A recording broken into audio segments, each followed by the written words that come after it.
It was the 6th of September in 1900, and beautiful late summer skies and a calm, gentle Gulf breeze provided a peace and a calm for the citizens of Galveston, Texas, who enjoyed leisurely days along miles and miles of sandy beaches.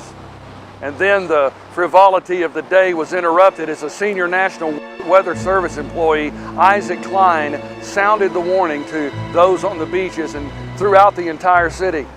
It disrupted their calm. The warnings of an impending superstorm.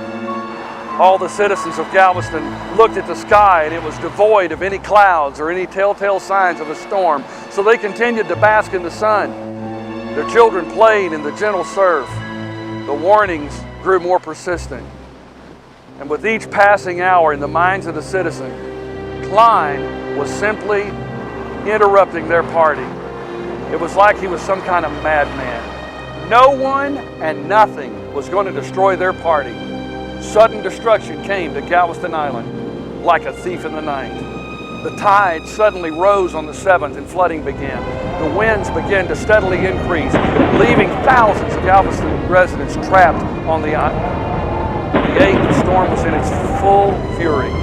The few citizens who did not drown early in the storm held on to the few remaining rooftops. The following day, the deadliest storm of the century was now silent. It left Galveston a wasteland with over 6,000 of its residents dead. Sudden destruction came to Galveston, Texas. It wasn't without warning, but it came like a thief in the night. It was September 11th, a beautiful cloudless morning, when people boarded flights to the West Coast while employees were arriving to their offices in the Manhattan's financial district. With no warning, within a span of 2 hours, nearly 3,000 people in New York City, Washington, D.C., and Shanksville, Pennsylvania, had lost their lives in the largest terror attack in our nation's history. Sudden destruction came like a thief in the night. It was December the 26th, along a sun-drenched tropical beauty of the Indian Ocean, where the toils of life from the region's populations went on as it had every day before this day. The area was full of many foreign vacationers indulging themselves in the seasonal holidays within the expanse of paradise, the paradise of towering palm trees and aqua blue waters. Then, without warning, all was deadly quiet as the sea retreated, only to return in waves up to 100 foot high, devouring the shore and everyone for miles and miles inland. For hours, the terror was relentless, and in its wake, 300,000 were consumed in death. Over 11 countries destroyed. Sudden destruction came to the lands along the Indian Ocean coastline like a thief in the night. You know, where I now stand, some 3 weeks ago on September the 12th, 2008, Galveston residents and weather forecasters alike awoke that morning in shock to see the flooding streets and the angry waves crashing over the city seawall. Hurricane Ike, still well over 100 miles from shore, was not to arrive for another 18 hours. But yet its fury was already wreaking havoc. Galveston residents were urged to flee with only a few more hours left to escape.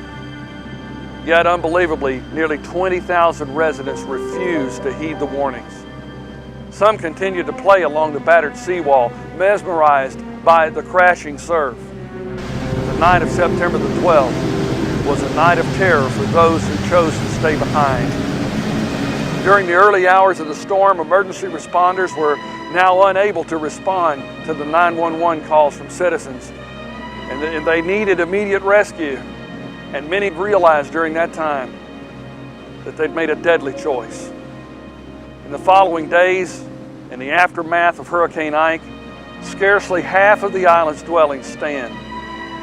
The first responders completed over 2,000 rescues of victims. Shaken and beaten by the storm, these folks were fortunate just to be alive. To date, there are still over 300 people who are missing. There are many who are already dead. You know, destruction came. Forecasters told about it. People simply didn't heed the warnings. That reminds me of what the Bible says. Destruction came like a thief in the night.